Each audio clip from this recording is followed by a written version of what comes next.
হয় 2022 বৰ্ষত মাজুলীত ৭৫টাকৈ অমৃত সৰোবৰ নিৰ্মাণ কাৰ্য চলি আছিল।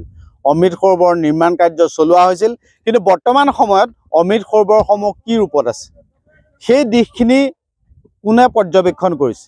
কিন্তু আটাইতকৈ ভাল কথা এটা আজি মই ক'ব বিচাৰিম যে সেই অমৃত সৰোবৰসমূহৰ ভিতৰত ৭৫টাকৈ যি অমৃত সৰোবৰ নিৰ্মাণ কৰা হৈছিল, সেই অমৃত সৰোবৰসমূহৰ ভিতৰত বাঘৰ গাঁৱতো এটা বৃহৎ অমৃত সৰোবৰ নিৰ্মাণ কৰা হৈছিল। প্ৰায় ৫-৬ বিঘা ভূমিৰে আবৃষ্ট এই অমৃত সৰোবৰটোত বৰ্তমান সময়ত মেটেকা পিটনিৰে ভৰি পৰিছিল। কিন্তু এই সকলোখিনি কথা দৃষ্টিগোচৰ হোৱাৰ পাছতে বাঘৰ গাঁওবাসীয়ে এই অমৃত সৰোবৰটো তেওঁলোকে মৎস্য পালনৰ বাবে সাজু কৰি তোলা পৰিলক্ষিত হৈছে। যিহেতু জিলা প্ৰশাসনৰ পৰামৰ্শ অনুসৰি তেওঁলোক গাঁওখনৰ প্ৰায় ৪০০-৫০০ যিহেতু লোকে বসবাস কৰে বাঘৰ গাঁৱত, এই গাঁওখনৰ সকলো লোক ইয়ালৈ ওলাই আহিছে। মই পৰিৱেশটো দেখুৱাইছোঁ যে অমৃত সৰোবৰৰ কাষত এনেধৰণে লোকসকল ওলাই আহি আচলতে অমৃত সৰোবৰটো পৰিষ্কাৰ পৰিচ্ছন্ন কৰাত ব্যস্ত হৈ থকা পৰিলক্ষিত হৈছে।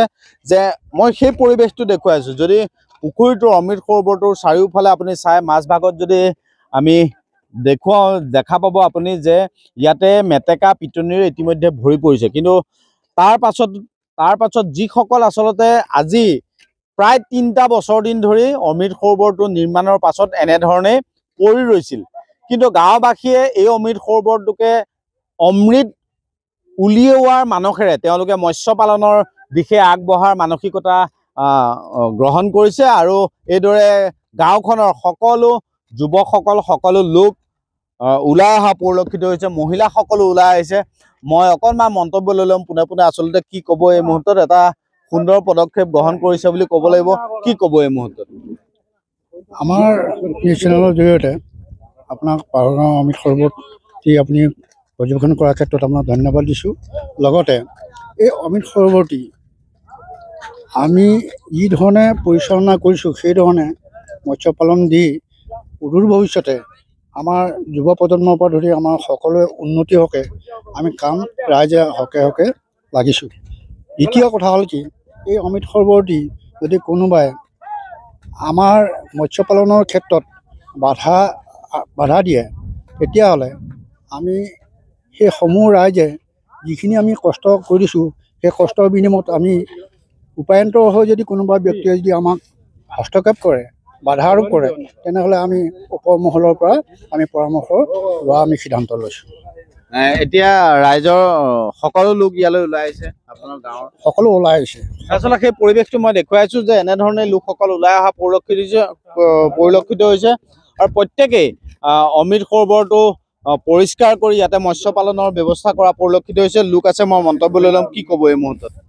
ধন্যবাদ আপোনাক। আমি আমাৰ সৰোবৰ লগ পাই বৰ সন্তোষ পাইছোঁ। এইটো যোৱা বছৰে আমাৰ এই বৰজানত চৰকাৰে যিটো অমৃত সৰোবৰ খান্দিলে, কিন্তু এতিয়া এই অমৃত সৰোবৰটো আমি ৰাইজৰ জিম্মালৈ আনিবলৈ আমি বিভিন্ন বিভাগত আবেদন নিবেদন কৰি মৌখিকভাৱে আমাৰ অৰ্ডাৰ দিলে যে আপোনালোকে এইটো হেৰি কৰক, এইটো পৰিষ্কাৰ কৰি পেলাই ইয়াত মৎস্য পোহপাল দিয়ক। ৰাইজৰ উদ্দেশ্য এটাই যে এই সম্পত্তিটোৰ পৰাই আমাৰ ৰাজহুৱা অনুষ্ঠান, এই অনুষ্ঠানখিনি আমি উন্নীতকৰণৰ বাবে আমি ৰাইজে দলে বলে ওলাই আহি ইয়াত মাছ পুহি আমি ইয়াৰ পৰা উপকৃত হ'ম বুলি আমি সকলোৱে লাগিছোঁ। হয়, দেখুৱাইছোঁ পৰিৱেশটো। কি ক'ব? এটা ভাল খবৰ বুলি ক'ব লাগিব। পৰিৱেশটো কি ক'ম, আমি এইটো আমাৰ বাঘৰগাঁও সমূহ ৰাইজে ৩১৭ ঘৰ মানুহ আছে, আমি একত্ৰিত হৈ অমৃত সৰোবৰটো চৰকাৰৰ লগত যোগাযোগ কৰি আমি মাছ পালন কৰোঁ বুলি আনিছোঁ। আৰু ফিচাৰী প্ৰায় তামোল গছ, নাৰিকল পুলি, নেমু, কুঁহিয়া এনেকুৱাতো ৰুম বুলি আমি সিদ্ধান্ত কৰি লৈছোঁ। আৰু ইয়াতে যদি আমাৰ চৰকাৰে এই চাফাইঙৰ বিনিময়ত গছ পুলি ৰোৱা হয়, কিবা এটা হয়, পাৰিতোষিক এটা যদি আমাৰ ৰাইজক দিয়ে, আমি নথৈ সুখী হ'ম।